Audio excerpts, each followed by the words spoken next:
David was in the United States Air Force from 1971 to 1972. Then he became number 44 on the employee list, E-list for Fred Smith for Federal Express Transport. I met David in 1990, what year, David? 1992 or 3. And we needed a truck, and we needed drivers to get this statue that was built in Santa Fe, New Mexico by Glenna Goodacre. We needed to get it to Washington, D.C. So Fred Smith built the truck and gave us David Smith and Chuck Raphael, who are both here today and are their next speakers. And they're going to talk about the Whistle Stop Tour and what it was like to drive this monument. He'll tell you how many thousands of miles for 45 days, stopping in cities all across the United States till it came here to be placed and dropped in this spot with a crane.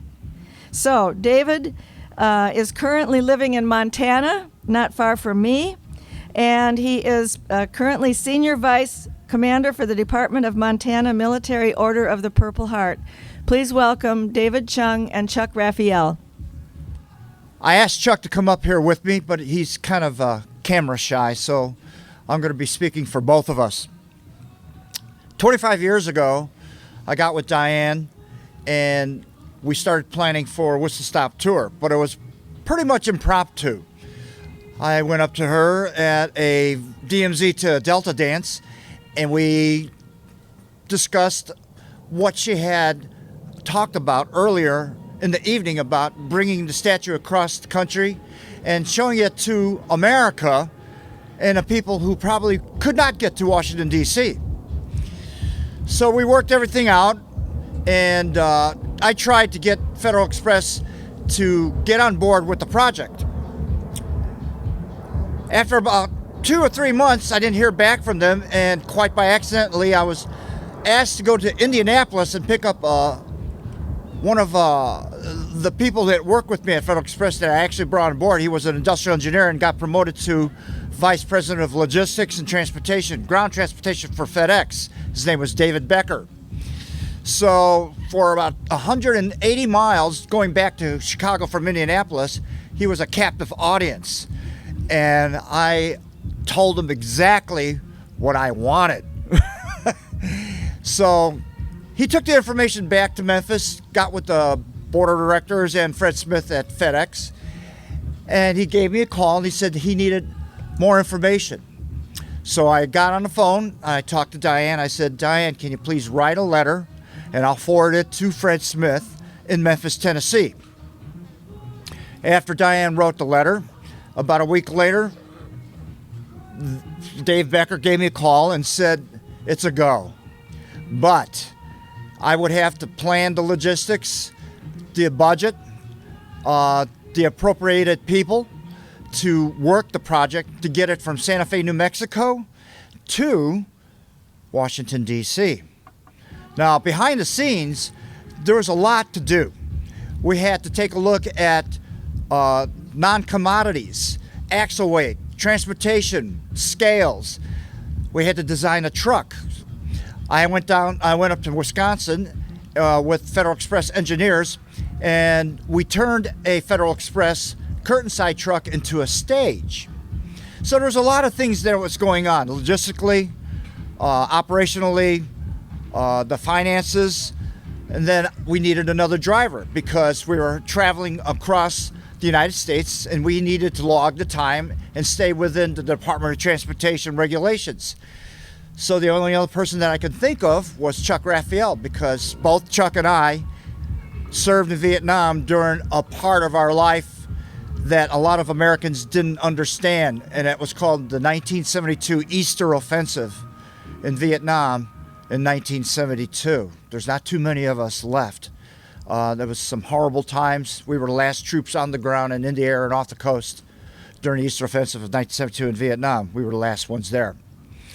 So we finally got together, we put our heads to the drawing board, and the day came where we had to get to New Mexico, work with the FedEx people, and then load the statue on the truck.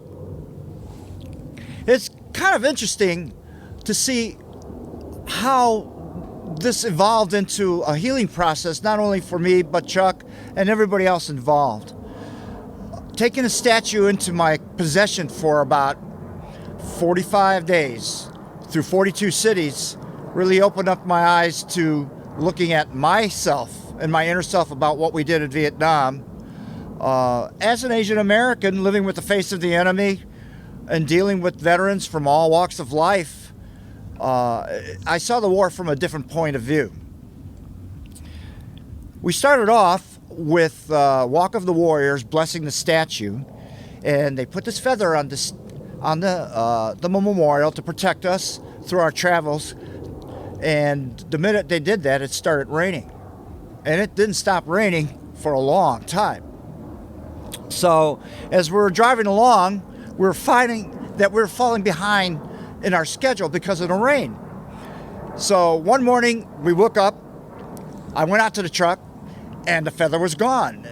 And I thought, oh my God, we need that feather because the Walk of the Warriors were going to come in, bless the truck, and do a whole ceremony. And I said, Chuck, where's the feather? He says, oh, I just took it off because, it might get destroyed by the weather and everything. But what was interesting, when he took the feather off, it stopped raining. So we drove, we made up time, got to San Antonio, and I said, we got to set the truck up the way it was when we left in Mexico. So we put the feather back on the truck, and it started raining when we got to San Antonio. What was interesting is we were standing on a stage watching the event unfold. It was pouring, and people were kind of laughing, giggling, and jumping around. And there was a state trooper standing next to me. I said, boy, these people are really happy in the rain, but this is supposed to be a really good event. The sun should be shining, and people should be just very, very grateful that we're here so they can see the statue. He says, oh, they're here, they're grateful to see the statue, but, before you came, they were in a 65-day drought. Funny things like that happened across the country.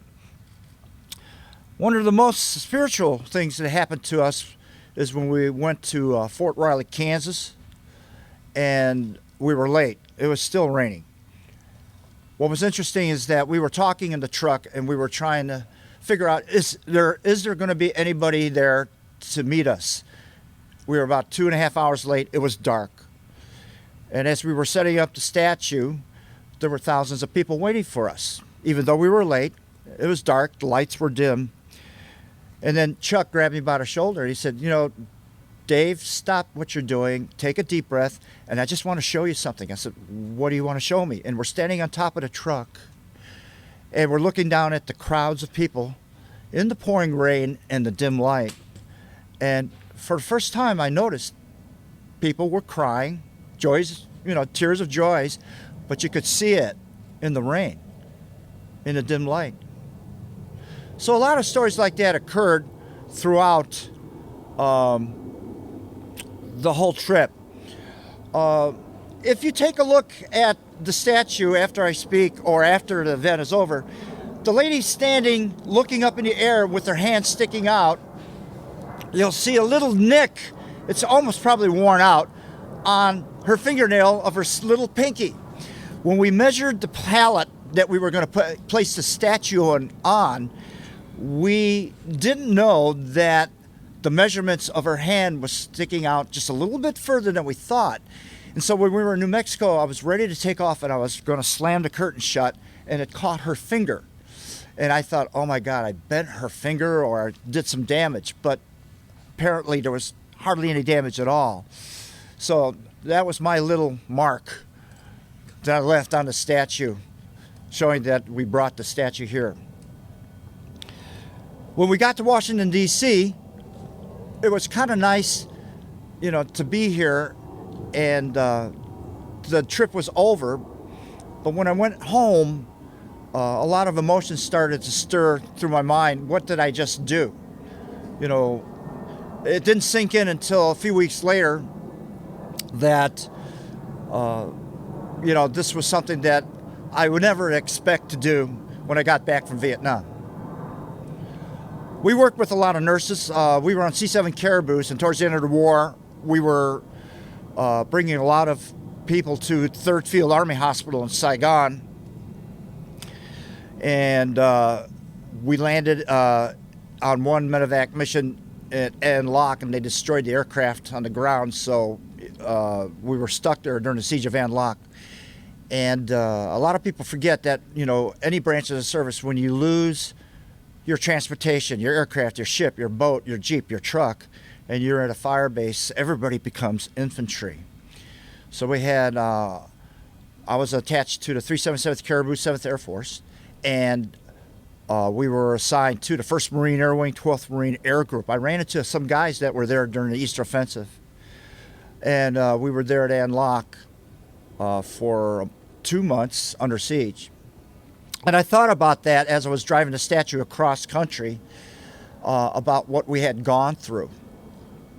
It's quite a tribute to see the women that I dealt with at the 3rd Field Army Hospital towards the end of the war, and what they did with the wounded, the Americans, the Vietnamese villagers that we brought in, everybody. They took really good care of everybody. They didn't care who they were. Their job was to save lives. And that's an honorable thing, including saving lives of the Vietnamese people, other than Americans that were there. I started thinking about, how my family had to endure a lot of problems, like during World War II. A lot of my family were in internment camps, but they still fought for this country because of the heart and what they believed in, and the lifestyle that they've created because of the patriotism that they believed what can be accomplished when you're here. For what has been experienced by the least of us affects all of us. Every one of these women who served in Vietnam in any capacity showed us what love, compassion, determination, will, and focus can do, and spread it throughout everybody who was involved in that war. Families, family members, aunts, uncles, sisters, fathers, and mothers. They showed us what we can actually do and accomplish what we believe in as our goals. With the support of the women on the board of the Vietnam Women's Memorial, I was able to do this. I couldn't have done this myself. I was just a tool that came up with an idea, but I needed the support. I got a lot of support from Diane Hellinger. We all remember Diane. Funny thing about with Diane, we were in San Antonio. It was raining so hard, everybody was ducking for cover, and I was standing there looking at our donation box floating in the water in the parking lot. It was kind of funny. But everybody involved with having the statue create a whole atmosphere of healing should be commended, because the war was very diverse and it was very divisive. What was amazing is that I thought the war was going to be over by the time I got out of grade school, high school, college, and when I came back from Vietnam, the war was still going on. That's no way to fight a war. You go in there, win. You go in there, you do what you need to do and get out. I just hope that we, with everything that's going on today, that we never do this again. You just can't run a war like that. We're wasting our treasure. We're wasting our time by sacrificing our young people. I hope the future generations that come here and take a look at the statue understand the sacrifice that everybody had to put forth. And it's time for me to go. It's time for me to thank you. Thank you. Thank you for coming. David. All right. Thank you so much. That was great. I always love to hear that story. Okay.